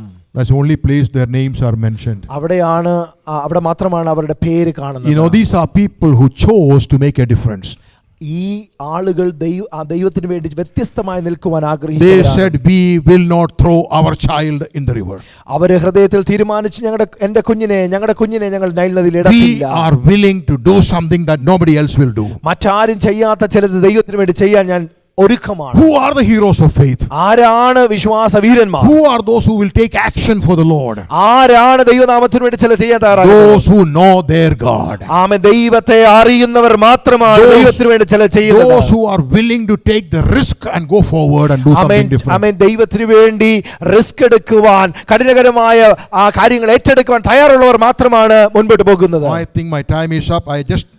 Let me just say at least the main points of what I wanted to communicate എന്റെ to സമയം you. ഏകദേശം തീരാറായി. എന്നാൽ വളരെ പ്രധാനപ്പെട്ട പോയിന്റ് മാത്രം നിങ്ങളുമായി പങ്കുവയ്ക്കട്ടെ. Number 1. ഒന്നാമത്തെ കാര്യം, God is the initiator of the vision. ആമേൻ. ദർശനത്തിന്റെ ആരംഭകൻ കർത്താവാണ്. The question is how to be a visionary. ഇത് ചോദ്യം എന്ന് പറയുന്നത് എപ്രകാരം ദർശനമുള്ള ഒരു വ്യക്തിയായി ജീവിക്കാം. How can we embrace a vision? എങ്ങനെ ദർശനത്തെ പുൽകുവാൻ, The ആശ്രയിക്കുവാൻ the കഴിയും? vision comes from God. ദർശനം ദൈവത്തിൽ നിന്ന് വരുന്നു. Inspiration, vision, motivation, challenge. The prodding has to be, it initiates or it is birthing from heaven itself. ദൈവത്തിങ്കിൽ നിന്നാണ് ദർശനത്തിന്റെ ആരംഭം, ദർശനത്തിന്റെ പ്രേരണ, ദർശനത്തിന്റെ ചാലക ശക്തി ദൈവമാണ്. I believe this way.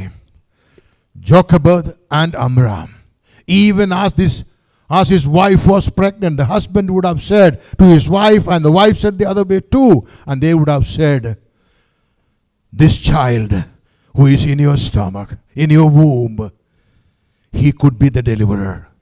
We are going to do something about it. ആമേൻ. അമ്രാം യോഖേബേദിനോട് ഇപ്രകാരം പറഞ്ഞു കാണാം, നിന്റെ ഉദരത്തിലുള്ള പൈതലായിരിക്കും ഒരുപക്ഷേ ആമേൻ വിടുതലിന് വേണ്ടി ദൈവം കണ്ടിരിക്കുന്നത്. നമുക്ക് പ്രാർത്ഥിക്കാം. From that very first day, I want to believe that a seed of faith was implanted into their hearts. ആമേൻ. ഒന്നാമത്തെ ദിവസം മുതൽ തന്നെ അവളുടെ ഹൃദയത്തിൽ ഒരു വിശ്വാസം നടപ്പെടണമെന്ന് അവൻ ആഗ്രഹിച്ചു. As the boy grew in her womb, I believe that the vision also grew in their hearts. അവളുടെ ഉദരത്തിൽ പൈതൽ വളരുന്നതിനൊപ്പം തന്നെ ആ ദർശനവും വളർന്നു എന്ന് ഞാൻ വിശ്വസിക്കുന്നു. And contrary and just opposite to what everybody would do, they chose to not throw the child into the river that day. മറ്റുള്ളവർ ചെയ്യുന്നതിൽ നിന്ന് വിപരീതമായി പൈതലിനെ നൈലിൽ എറിയുകയില്ല എന്നുള്ള തീരുമാനം അവരെടുത്തു. As you pray and as you choose to act in faith, God implants a vision in you. A vision will be born. ദൈവത്തിന്റെ ഹിതപ്രകാരം മുൻപോട്ട് നീങ്ങുവാൻ നിങ്ങൾ തീരുമാനമെടുക്കുമ്പോൾ നിങ്ങളുടെ ഹൃദയത്തിൽ ദർശനത്തെ ദൈവം നൽകുവാനിടയാണ്. Don't ever take credit and say my vision, it is God's vision in you. ആമേൻ. നിങ്ങൾക്കൊരു ദർശനം ലഭിച്ചു കഴിയുമ്പോൾ നിങ്ങൾ പറയരുത്, അയ്യോ എന്റെ ദർശനം അല്ല, നിങ്ങളുടേതല്ല, ദൈവത്തിൻ്റെതാണ്. It is God's vision implanted in your heart. ദൈവത്തിന്റെ ദർശനം ദൈവം നിങ്ങളുടെ ഹൃദയത്തിൽ നൽകി എന്ന് മാത്രമേ ഉള്ളൂ. He is the vision comes from God. God is the initiator of the vision. ദർശനം നൽകുന്നവൻ ദൈവമാണ്. Now 2. രണ്ടാമത്തെ കാര്യം, Vision leads us, motivates us, prompts us, pushes us to do something different from all the others. ദർശനം മറ്റുള്ളവരിൽ നിന്ന് വ്യത്യസ്തമായി നിൽക്കുവാനും ചിലത് ചെയ്യുവാനും നമ്മെ പര്യാപ്തമാക്കും. I don't want to go just as the crowd goes. I want to be different. മറ്റുള്ളവർ പോകുന്നത് പോലെ മുൻപോട്ട് പോകുവാനല്ല, മറ്റുള്ളവരിൽ നിന്ന് വ്യത്യസ്തമായി ദൈവത്തിന് വേണ്ടി നിൽക്കുവാൻ. You hear about all who did something remarkable, memorable for the body of Christ and for the welfare of the people. Each of them are people, those who chose to do things more than what normal people would do. ദൈവത്തിനു വേണ്ടി ശ്രേഷ്ഠകരമായ നിലയിൽ പ്രയോജനപ്പെട്ടിട്ടുള്ളവരൊക്കെയും അവരുടെ ജീവിതത്തിൽ ഒരു തീരുമാനമുണ്ടായിരുന്നു, മറ്റുള്ളവരിൽ നിന്ന് വ്യത്യസ്തമായി, മറ്റുള്ളവരെക്കാൾ ഉപരിയായി ചിലത് ദൈവത്തിന് വേണ്ടി ചെയ്യണം. Some of the best church planters in our ministry, ഞങ്ങളുടെ ശുശ്രൂഷയുമായി ബന്ധപ്പെട്ട് ഏറ്റവും ഉപയോഗിക്കപ്പെട്ട സഭാ സ്ഥാപനവുമായി ബന്ധപ്പെട്ട് ഉപയോഗിക്കപ്പെട്ടിട്ടുള്ളവർ, I'll tell you about some of them. ചിലരെ കുറിച്ച് മാത്രം ഞാൻ പറയാം. I'll just say one name. ഒരു പേര് ഞാൻ പറയാം. Pastor Benny George, pastor Benny George, serving in Haryana today. ഹരിയാനയിലാണ് അദ്ദേഹം He was the ശുശ്രൂഷിക്കുന്നത്. first church planter. ആദ്യത്തെ സഭാസ്ഥാപകൻ അദ്ദേഹമായിരുന്നു. Faced a lot of problems. ഒത്തിരി പ്രശ്നങ്ങൾ നേരിട്ടു. Was beaten up many times. ഒത്തിരി പ്രാവശ്യം അടിയേറ്റു. He has a church with almost 300 people in Haryana today. ഇപ്പോ ഹരിയാനയിൽ 300 പേര് ഉൾപ്പെടുന്ന ഒരു സഭയുടെ പാസ്റ്ററാണ്. 100% local people, those who heard the gospel for the first time through this dear brother. ഈ ദൈവദാസനിലൂടെ സുവിശേഷം കേട്ട് വന്നവർ മാത്രമാണ്, ആ ഹരിയാന സംസ്ഥാനത്തുള്ളവർ മാത്രമാണ് ചർച്ചിലുള്ളത്. You know what he used to do when as a student in the Bible college? ഞങ്ങളുടെ ബൈബിൾ കോളേജ് അദ്ദേഹം student ആയിരുന്നപ്പോൾ എന്താണ് ചെയ്തുകൊണ്ടിരുന്നത് അറിയാമോ? There was a timetable that they had to keep.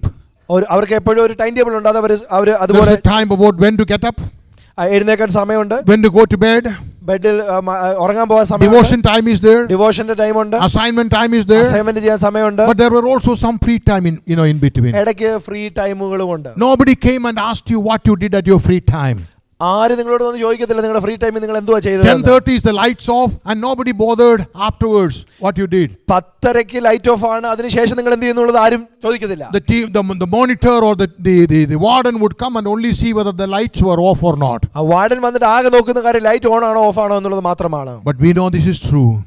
ഞങ്ങൾക്കറിയാം ഈ ഒരു കാര്യം. Many days when everybody else is sleeping, പല ദിവസങ്ങളിൽ മറ്റുള്ളവരെല്ലാം ഉറങ്ങുമ്പോൾ, they were snoring deep into sleep. അവര് കൂർക്കം വലിച്ചു കിടന്നുറങ്ങുമ്പോൾ, we knew that Benny George will be sitting in some corner unnoticed. Nobody knew where he is, but he would be on his knees interceding, praying and seeking the faith of the Lord. Benny George എന്ന് പറഞ്ഞ ദൈവദാസൻ ആ സമയങ്ങളിൽ എല്ലാവരും കിടന്ന് കൂർക്കം വലിച്ചുറങ്ങുമ്പോൾ ഒരു മൂലയ്ക്ക് ആരും കാണാത്തവനായി മാറിയിരുന്ന് ദൈവത്തോട് ആത്മാക്കൾക്ക് വേണ്ടി ഇടിവിൽ നിന്ന് കരയുകയും പ്രാർത്ഥിക്കുകയും ചെയ്യുമായിരുന്നു. People who are willing to go an extra mile, മറ്റുള്ളവരിൽ നിന്ന് വ്യത്യസ്തമായി മുൻപോട്ട് പോകുവാൻ ആഗ്രഹിക്കുന്നവർ, who are willing to do things differently. മറ്റുള്ളവരിൽ നിന്ന് വ്യത്യസ്തരായി നിൽക്കുവാൻ ആഗ്രഹിക്കുന്നവർ. Vision prompts us to do something more. ആമേൻ. നമുക്ക് ദൈവം നൽകുന്ന ദർശനം വ്യത്യസ്തമായി നിൽക്കുവാൻ നമ്മെ പര്യാപ്തമാക്കും. And that helps us to stay on. അത് നമ്മെ നമ്മുടെ ദർശനത്തിൽ നിലനിർത്തും. I have to say this one sentence. ഒരു സെന്റൻസ് എനിക്ക് പറയാൻ ആഗ്രഹമുണ്ട്. I have walked in my life with so many visionaries. ദർശനങ്ങൾ പ്രാപിച്ചവരോട് ചേർന്ന് നടക്കുവാൻ എനിക്ക് പലപ്പോഴും അവസരം ലഭിച്ചിട്ടുണ്ട്. And it is so exciting to walk with them. വളരെ ശ്രേഷ്ഠകരമായ ഒരു കാര്യമായി ഞാൻ You കരുതുന്നു. be with the visionary for half an hour, your life will be changed. ആമേൻ. ദർശനമുള്ളവരോട് ചേർന്ന് സമയം ചെലവഴിക്കുമ്പോൾ, അരമണിക്കൂർ ചെലവഴിച്ചാൽ അത് നിങ്ങളുടെ ജീവിതത്തിൽ വലിയ മാറ്റം കൊണ്ടുവരും. Because vision encourages, vision gives birth to vision. ആമേൻ. ദർശനത്തെ ഉളവാക്കുന്നു. Examples: Gideon, Nehemiah, Apostle Paul. These were all visionaries who would say, I am choosing to go extra mile. ഗിദെയോനും നെഹമ്യാവും അപ്പോസ്തലനായ പൗലോസും ഒക്കെ ദർശനത്തെ വഹിച്ചവരാണ്. Number 3, vision is exciting. ദർശനം വളരെ നമുക്ക് അത്യുത്സാഹം A നൽകുന്നതാണ്. God-given vision excites you. ദൈവത്താൽ ലഭ്യമായ ദർശനം നമ്മളെ ഉത്തേജിപ്പിക്കും. And that vision excites you as much as it excites others through you. ആമേൻ. ദർശനം നിങ്ങളെയും നിങ്ങളിലൂടെ മറ്റുള്ളവരെയും ഉത്തേജിപ്പിക്കുന്നതായിരിക്കും. We have a small boy in one of our churches. ഞങ്ങളുടെ സഭയിൽ ഒരു ചെറിയ കുഞ്ഞുണ്ട്. He's a student of class 6. ഈ 6ാം ക്ലാസ്സിൽ പഠിക്കുന്ന കുഞ്ഞാണ്. Recently he memorized Psalms 119 completely and he recited it. 119 സങ്കീർത്തനം ആ കുഞ്ഞ് കാണാതെ പഠിച്ചിട്ട് പറയുവാനിടയായി. Just before that he memorized the book of Ephesians, the whole Ephesians, and memorized and recited it. അതിനു മുമ്പായിട്ട് എഫേസ്യ ലേഖനം മുഴുവൻ കാണാതെ പഠിച്ചു. And now when he stands, he's an inspiration to all the others. അവന് എഴുന്നേറ്റ് നിൽക്കുമ്പോൾ അത് മറ്റുള്ളവർക്കെല്ലാം ഒരു ഉത്സാഹത്തിന് കാരണമായി. And there are many other children in the church who have said, yeah, if he can do it, we can also do it. മറ്റു കുഞ്ഞുങ്ങളും പറയുന്നുണ്ട് അവനത് ചെയ്യാൻ പറ്റുമെങ്കിൽ ഞങ്ങൾക്ക് അത് ചെയ്യാൻ പറ്റും. Vision is exciting. ആമേൻ. ദർശനം എന്ന് പറയുന്നത് ഉത്സാഹം നൽകുന്നതാണ്. 4, vision involves risk. ദർശനത്തിന് അതിൻ്റെതായ റിസ്കുകളുണ്ട്. The vision involves risk. ദർശനത്തിന് അതിൻ്റെതായ പ്രതിസന്ധികൾ, പ്രശ്നങ്ങളുണ്ട്. Imagine for a moment if they were caught by the secret police. അവര് പിടിക്കപ്പെട്ടിരുന്നെങ്കിൽ, ഈ ദമ്പതികൾ പിടിക്കപ്പെട്ടിരുന്നെങ്കിൽ what would have happened? എന്ത് സംഭവിക്കുമായിരുന്നു? They would have been thrown into the river, or they would have been killed for defying the king's command. ആമേൻ. രാജാവിന്റെ കൽപ്പന അനുസരിക്കാത്ത നിമിത്തമായി അവർ കൊല്ലപ്പെടുവാനുള്ള സാധ്യത ഉണ്ടായിരുന്നു. But they were willing to take the risk. അവര് തയ്യാറായിരുന്നു ആമേൻ ദർശനത്തിന് വേണ്ടി പ്രശ്നങ്ങളെ അഭിമുഖീകരിക്കും. As the vision grows, the risk also grows, increases. ദർശനം വലുതാകുമ്പോൾ അതിനോട് നേരെയുള്ള പ്രതിസന്ധികൾ, വെല്ലുവിളികൾ വലുതാണ്. There is a verse in the scripture which says they could only keep him for 3 months. 3 മാസം മാത്രമേ അവനെ സൂക്ഷിക്കാൻ പറ്റിയുള്ളൂ. Because the vision had grown. ദർശനം വലുതായി. It was okay in the first months. ആദ്യത്തെ മാസങ്ങളിൽ അത് ഓക്കെ ആയിരുന്നു. 3rd month they could not keep any longer. ആമേൻ. 3ാം മാസമായപ്പോൾ പിന്നീട് അവനെ സൂക്ഷിക്കാൻ കഴിയില്ല. You cannot contain a vision, it will grow. ആമേൻ. നിങ്ങളുടെ ദർശനത്തെ ഒതുക്കി നിർത്താൻ സാധ്യമല്ല, അത് വലുതാകും, വിശാലമാകും. Every time Moses cried, there was big pain and burden in their hearts. Oh God, We don't want him to be caught. If he is caught, he will be thrown into the river. ഓരോ പ്രാവശ്യവും മോശ കരയുമ്പോൾ ആ മാതാപിതാക്കളുടെ ഹൃദയത്തിൽ വലിയ വേദനയാണ്.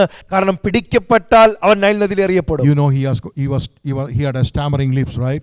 അവന് വിക്കുള്ള നാവാണ് ദൈവം കൊടുത്തത്. Have you ever thought how he might have got it? അവൻ എങ്ങനെയായിരിക്കും ആ വിക്ക് കിട്ടിയതെന്ന് നിങ്ങൾ എപ്പോഴെങ്കിലും ചിന്തിച്ചിട്ടുണ്ടോ? You know, I humorously imagine this way. ഞാൻ വളരെ തമാശ രൂപേണ ഇപ്രകാരം ചിന്തിച്ചിട്ടുണ്ട്. For 3 months, 3 മാസം when he was there and he would cry every now and then. അവൻ കരയാൻ തുടങ്ങുമ്പോൾ Every time he cries, the mother or the father will go and go, don't cry, your life will be in danger. അവൻ ഓരോ പ്രാവശ്യം ആ കുഞ്ഞ് കരയുമ്പോൾ അതിന്റെ വായിൽ വാ പൊത്തി പിടിച്ചുകൊണ്ട് മാതാപിതാക്കൾ പറഞ്ഞു കാണും, നീ കരയരുത്. And for 3 months doing that, I want to believe it this way, that perhaps his tongue got stuck and they would be pressing that also. ആമേൻ. നമുക്കറിയത്തില്ല, ഒരു പക്ഷേ ആ 3 മാസം ആ കുഞ്ഞ് കരയുമ്പോൾ അവർ വാ പൊത്തി പിടിക്കുന്ന കൂടി നാക്ക് കൂടെ പൊത്തി പിടിച്ച് കാണും കരയാതിരിക്കാൻ വേണ്ടി. That's not in the Bible. Please don't go and take my name that he taught something like this. Okay. ബൈബിളിൽ ഇല്ലാത്ത കാര്യമാണ് ഞാൻ പഠിപ്പിച്ചെന്ന് പറഞ്ഞ് എൻ്റെ പേരെടുത്ത് ആരും നിങ്ങൾ പറയരുത്. As the vision grows, challenges will also increase. നമ്മുടെ ദർശനം വലുതാകുമ്പോൾ നമ്മുടെ വെല്ലുവിളികളും വലുതായിരിക്കും. Number 5. അഞ്ചാമത്തെ കാര്യം, you may have to let go the vision. Let it go. ദർശനം മുൻപോട്ട് പോകുക തന്നെ വേണം. They could not keep it any longer. ആമേൻ. അവർക്ക് ആ ദർശനത്തെ വീണ്ടും പിടിച്ചുകൊണ്ടിരിക്കാൻ സാധ്യമല്ല. They could not hold it any longer. ആമേൻ. ഇനിയും അതിനെ ഒതുക്കുവാൻ സാധ്യമല്ല. They decided to let him go. ആമേൻ. അവർ തീരുമാനിച്ചു അവൻ പോകട്ടെ. It was a painful thing. വളരെ വേദനാജനകമായ. They would have said, God, we thought that he is the deliverer, but if we let him go, what will happen? ആമേൻ. ഞങ്ങൾ വിചാരിച്ചു അവനാണ് വീണ്ടും വിടുവിക്കാനുള്ളവൻ, അവൻ പോയി കഴിഞ്ഞാൽ എന്ത് സംഭവിക്കും? But with painful heart, they made preparation that the water would not get in, and they kept him in the river. ആമേൻ. ആ വെള്ളം ഉള്ളിൽ കടക്കാത്ത രീതിയിൽ ഞാങ്ങണപ്പെട്ടകം കവർ ചെയ്ത് അവനെ നൈൽ നദിയിൽ വെച്ചു. They did not throw him in the river, they kept him in the river. അവനെ എറിഞ്ഞു കളയുകയായിരുന്നില്ല, അവനെ ആ നൈൽ നദിയിൽ കൊണ്ട് വെക്കുകയായിരുന്നു. There are times in our lives when we have to let go the vision. ആമേൻ. ദർശനത്തെ മുൻപോട്ട് കൊണ്ടുപോകുവാൻ വേണ്ടി നമ്മൾ അതിനോട് ചേർന്ന് നിൽക്കേണ്ട ചില സാഹചര്യങ്ങൾ വരും.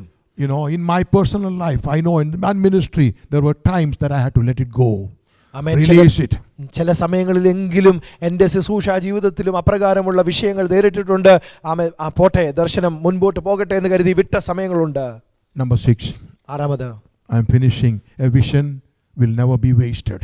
ആമേൻ. ദർശനം ഒരിക്കലും അത് നഷ്ടപ്പെട്ടു പോവുകയില്ല. A God-given vision, even if you cannot keep it, you have to release it. It goes. It will never be wasted. ആമേൻ. നിനക്ക് ആ ദർശനത്തെ പിടിച്ചു വെക്കുക സാധ്യമല്ലെങ്കിൽ വിടുക. പക്ഷെ ദൈവത്താൽ ലഭ്യമായ ദർശനമാണെങ്കിൽ അതൊരിക്കലും നശിച്ചു പോകത്തില്ല, നഷ്ടപ്പെട്ടു പോകത്തില്ല. The vision they received was not destined to be destroyed in the river. ആമേൻ. നദിയിൽ നശിച്ചു പോകുവാൻ വേണ്ടിയിട്ടുള്ളൊരു ദർശനമല്ല അവർക്ക് ലഭിച്ചത്. ആമേൻ. അത് മുൻപോട്ട് പോകേണ്ടത് അനിവാര്യമാണ്. They were not throwing the vision away. They were letting it or giving it, transferring the ownership into the hands of God.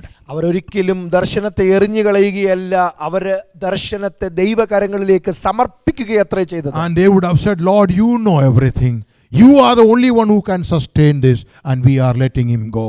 ദൈവമേ, നീ എല്ലാം അറിയുന്നു, നീയാണ് സകലത്തിന്റെ ഉടയവൻ, നിന്റെ കരങ്ങളിലേക്ക് ഏൽപ്പിക്കുകയാണ്. Remember what Paul said to the Philippians? He said like this. പൗലോസ് അപ്പോസ്തലൻ ഫിലിപ്പിയർക്ക് ലേഖനം എഴുതുമ്പോൾ ഇപ്രകാരം പറയുന്നു. I'm sorry, this one is actually from this is Philippians. He says like this. He says, he who began a good work in you will bring it to completion. നിങ്ങളിൽ നല്ല പ്രവൃത്തി ആരംഭിച്ചവൻ കർത്താവിന്റെ നാളോളം അതിനെ തികയ്ക്കും. Then he also speaks to Timothy and says like this, I know whom I have believed. ആമേൻ. തിമോഥെയോസിനോട് ഇപ്രകാരം പറഞ്ഞു, ഞാൻ ആരെ വിശ്വസിച്ചിരിക്കുന്നു എന്ന് ഞാൻ അറിയുന്നു. And he will keep, and he is able to keep that which I have committed to him against that day. ആമേൻ. ആ ദിവസം വരെയും ആ ഉപനിധി കാക്കുവാൻ അവൻ ശക്തൻ. As we wait for him, as we wait for his leading, the Lord will return the vision back to you, a bigger vision, grown up vision, a vision that is over to take over. ആമേൻ. ദൈവത്തിന് വേണ്ടി ഏൽപ്പിച്ചു കൊടുത്ത് ദൈവസന്നിധിയിലേക്ക് നമ്മുടെ ദർശനത്തെ സമർപ്പിക്കുമ്പോൾ ആ ദർശനം വളരുകയും നമ്മിലേക്ക് മടങ്ങി വരികയും ചെയ്യും. Habakkuk 2:3, a vision will never be wasted. Amen. Habakkuk പ്രവാചകന്റെ പുസ്തകത്തിൽ ഇപ്രകാരം പറയുന്നു, ദർശനം ഒരിക്കലും നശിച്ചു പോകത്തില്ല. A vision is to be kept, and because the Lord is going to give it back. ആമേൻ. ദർശനം എപ്പോഴും മുറുകെ പിടിക്കേണ്ടതാണ്, അത് നമ്മിലേക്ക് മടങ്ങി വരിക തന്നെ I ചെയ്യും. only had 6 points this morning. ഈ പകൽക്കാലം 6 കാര്യങ്ങളാണ് ഞാൻ പങ്കുവച്ചത്. But then as I was preparing it, finally I thought, in a good Pentecostal church, you don't preach 6 points. You have to preach 7. ആമേൻ. ഞാനിത് മെസ്സേജ് പ്രിപ്പയർ ചെയ്തപ്പോൾ ഞാൻ ഇപ്രകാരം ചിന്തിച്ചു, 6 പോരാ, ഒരു പെന്തക്കോസ്ത് സഭയിലാകുമ്പോൾ 7 വേണം. 6 is not the complete number, right? 6 എന്ന് പറയുന്ന ഒരു തികവിന്റെ സംഖ്യയല്ല. So I struggled for a moment. ഞാൻ കുറെ നേരം ഇങ്ങനെ ചിന്തിച്ചു. I didn't get a 7th point. 7ാമത്തെ പോയിന്റ് എനിക്ക് കിട്ടിയില്ല. So I made up a 7th point. ഞാനൊരു 7ാമത്തെ പോയിന്റ് ഉണ്ടാക്കി. So that's what I'm giving you now. ഞാൻ അതാണ് ഇപ്പൊ പറയുന്നത്. Just for the sake of doing the protocol. ഞാൻ നമ്മുടെ ആ രീതി ഒന്ന് പൂർത്തീകരിക്കാൻ വേണ്ടിയിട്ട് 7ാമത്തെ പോയിന്റ് പറയുക. What is the 7th point? 7ാമത്തെ പോയിന്റ് എന്താണ്? You can be that visionary too. ആമേൻ. നിങ്ങൾക്കും ആ ദർശനത്തിന്റെ വാഹകരാകാം. It is not reserved only for Jochebed and Amram. അമ്രാമിനും യോഖേബേദിനും വേണ്ടി മാത്രമുള്ളതല്ല. It is not for just a selected few. ആമേൻ. തെരഞ്ഞെടുക്കപ്പെട്ട ചിലർക്ക് വേണ്ടി മാത്രമുള്ളതല്ല. It is not just for Peter and Andrew and James. ആമേൻ. പത്രോസിനും അന്ത്രയോസിനും യാക്കോബിനും വേണ്ടി മാത്രമുള്ളതല്ല. It is not only for Elijah or Elisha. ഏലിയാവിനും ഏലീശയ്ക്കും വേണ്ടി മാത്രമുള്ളതല്ല. It is for you and me. നിനക്കും എനിക്കും വേണ്ടിയിട്ടുള്ളതാണ്. We can embrace the vision. നമുക്ക് ആ ദർശനം ചേർത്ത് പിടിക്കാം. How does it all start? ആമേൻ. എങ്ങനെയാണ് ഇത് ആരംഭിക്കുന്നത്? A strong conviction of who God is. ആമേൻ. ദൈവം ആരെന്നുള്ള ഉത്തമ ബോധ്യത്തിൽ നിന്നാണ് അത് ആരംഭിക്കുന്നത്. An unshakable faith in the word of God. കുലുങ്ങാത്ത വിശ്വാസം. And a knowledge of that the Lord is able to do that which I committed to him against that day. ദൈവത്തിന് കൊടുത്തിരിക്കുന്ന ദൈവകരങ്ങളിൽ ഏൽപ്പിച്ചിരിക്കുന്ന ദർശനത്തിന് പൂർത്തീകരണം വരുത്തുവാൻ അവൻ ശക്തനെന്നുള്ള ഉറപ്പ്. Let me complete this. ആമേൻ. ആമേൻ. നിങ്ങൾക്ക് പറയാൻ കഴിയുമോ, ദൈവമേ ആ ഒരു ദർശനത്തിന്റെ വാഹകനാക്കി എനിക്ക് തീരണം. I want to trust in you. I want to do exploits. ആമേൻ. ഞാൻ നിന്നിൽ ആശ്രയിച്ച് ആ നിലയിൽ മുന്നേറുവാൻ ആഗ്രഹിക്കുന്നു. Father, in Jesus' name I pray for this congregation. കർത്താവേ, ഈ സഭയ്ക്ക് വേണ്ടി ഞാൻ യേശുക്രിസ്തുവിന്റെ നാമത്തിൽ പ്രാർത്ഥിക്കുന്നു. I pray that they will grow in all good gifts. എല്ലാ നല്ല ദാനങ്ങളാലും വളർന്നു വരുവാൻ. That they will become missionaries. ആമേൻ. ദർശനത്തിന്റെ വാഹകരായി അവർ മാറ്റപ്പെടുവാൻ. You brought them to this country. ഈ രാജ്യത്തേക്ക് അവരെ കൊണ്ടുവന്നല്ലോ. A country that once used to send missionaries to all over the world. ആമേൻ. ലോകത്തിലെമ്പാടും ശുശ്രൂഷകന്മാരെ അയച്ചതായ ലോകം. We know that those missionaries influence our world. ലോകത്തെ പിടിച്ചുകുലുക്കിയ ദർശനത്തിന് വാഹകരെ അയച്ചതായ രാജ്യം. Now you have brought these dear ones into this country. കർത്താവേ, പ്രിയപ്പെട്ടവരെ ഈ രാജ്യത്തേക്ക് നീ കൊണ്ടുവന്നല്ലോ. And this is my prayer. ആമേൻ. കർത്താവേ, അങ്ങയോട് പ്രാർത്ഥിക്കുന്നു. This congregation will commit themselves to receive that vision from you and Lord become a blessing to this nation. കർത്താവിന് വേണ്ടി സമർപ്പിക്കപ്പെട്ട് കർത്താവിന് വേണ്ടി നിൽക്കുവാൻ ഈ ആമേൻ സഭയെ സമർപ്പിക്കുന്നു. In Jesus' name, amen. യേശുവിന്റെ നാമത്തിൽ ആമേൻ. Thank you all very much. God bless you. Thank you, pastor.